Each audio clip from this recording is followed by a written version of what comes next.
Oke, kita lanjut ya terkait dengan kardinalitas, yaitu jumlah elemen dalam himpunan A ya, disebut sebagai kardinal dari himpunan A. Notasinya itu Na ya.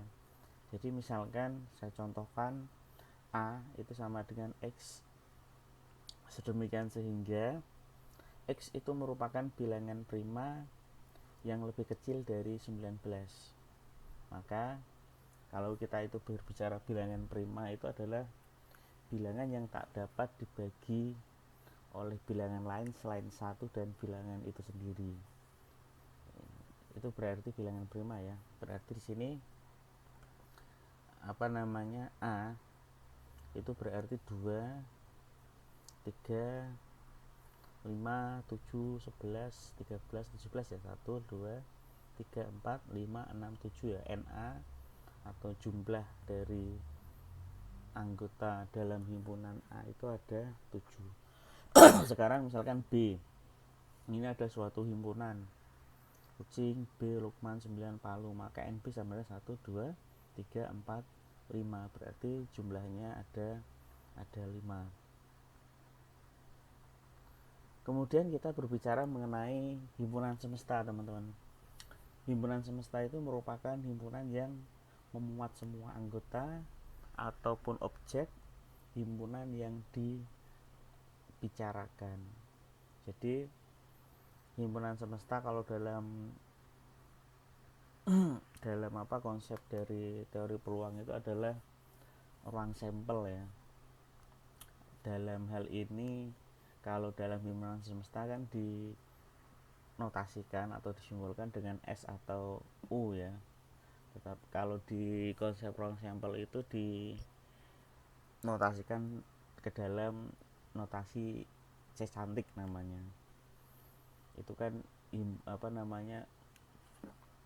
untuk orang sampel. Nah, misalkan gini, A itu misalkan suatu himpunan di mana anggotanya 3, 5, 7, 9.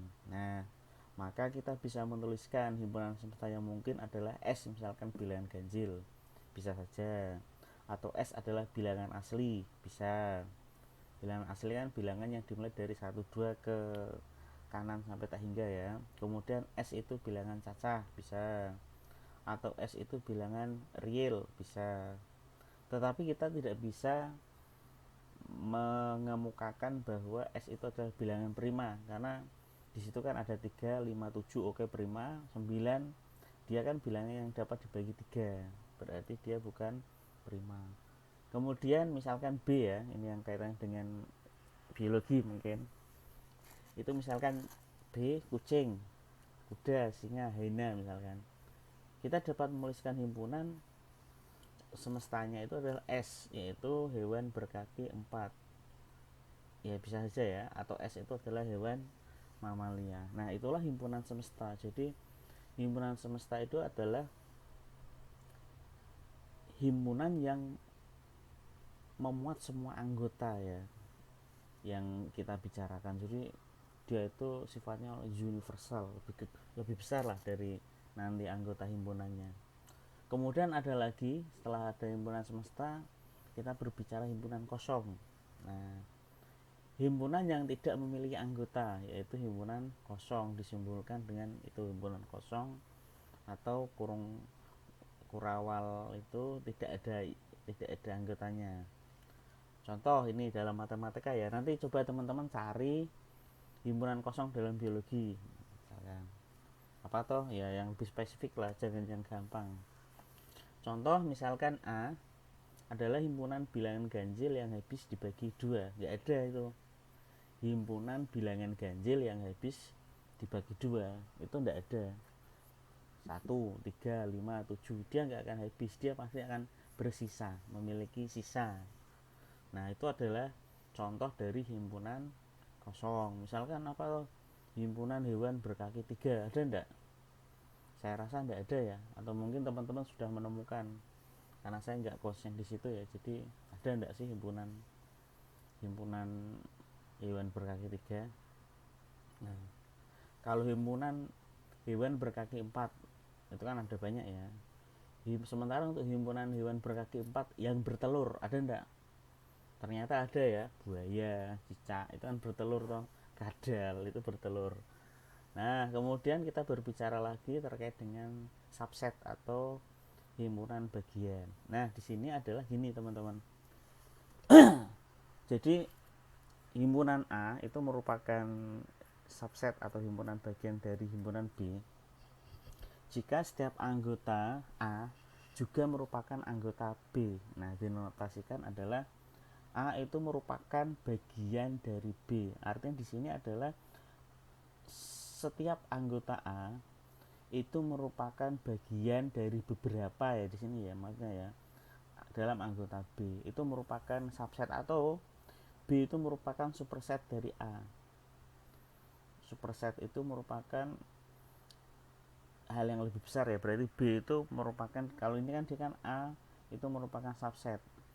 Jadi anggota dalam himpunan A itu merupakan bagian dari beberapa himpunan B.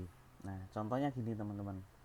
A 1 2 3, B itu 1 2 3 4 5. Maka A itu merupakan subset dari B, atau B itu merupakan superset dari A. Nah, silahkan teman-teman cari di bidang biologi ya yang contoh terkait dengan himpunan bagian. Kemudian jika ada anggota A yang bukan merupakan anggota B, maka A bukan himpunan bagian dari anggota B, atau A itu bukan merupakan subset dari himpunan B. Misalkan ini kan ini P ya. Nah, ini mohon maaf. Misalkan P 1 2 3 4 5, H 4 5 6. Nah, berarti kan P itu bukan subset dari H ya. Nah, kalau kita misalkan membuat ilustrasinya itu seperti ini teman-teman. Tadi kan A itu merupakan subset, A itu merupakan himpunan bagian, berarti seluruh anggota dalam himpunan A itu merupakan bagian dari himpunan B. Himpunan B itu bisa saja dia itu memiliki himpunan lain, memiliki anggota lain yang tidak berada di A. Makanya seluruh anggota dalam himpunan A itu merupakan bagian dari beberapa anggota dalam himpunan B. Nah, sekarang kita berbicara, kalau tadi kita sudah ngomong subset, sekarang kita akan berbicara terkait dengan himpunan yang sama. Himpunan yang sama itu terjadi jika dan hanya jika setiap elemen dalam himpunan A itu merupakan elemen dari himpunan B, dan sebaliknya setiap elemen dalam himpunan B itu merupakan elemen dalam himpunan A, itu sama. Nah, misalkan ini ya. Nah, jika A itu 3585, B 538, maka A itu sama dengan B dia. Karena himpunannya sama. Kalau dalam hal ini kan ada 52 di sini ya. Ini kan dia kan cukup ditulis satu, bisa cukup seperti ini juga bisa. Tetapi ketika A 3585, B 38, maka A tidak sama dengan B. Ini ilustrasinya seperti ini. Kemudian selanjutnya setelah himpunan yang sama, kita berbicara terkait dengan himpunan yang ekivalen. Kalau ekivalen itu ada gini, jika A itu dikatakan ekivalen dengan himpunan B jika dan hanya jika kardinal ya, atau nilai atau jumlah dari himpunan A atau jumlah dari kedua himpunan tersebut itu sama. Jadi notasinya adalah A itu dikatakan ekivalen jika dan hanya jika NA itu sama dengan NB, atau jumlah dari himpunan A itu sama dengan jumlah dari himpunan B. Misalkan A 1357 itu 4 ya, B A B C D, maka A itu ekivalen atau NA itu sama dengan NB sama dengan 4. Kemudian yang selanjutnya adalah himpunan yang saling lepas. Dua himpunan A dan B dikatakan saling lepas atau disjoint jika keduanya itu tidak memiliki elemen yang sama. Jadi misalkan seperti ini teman-teman.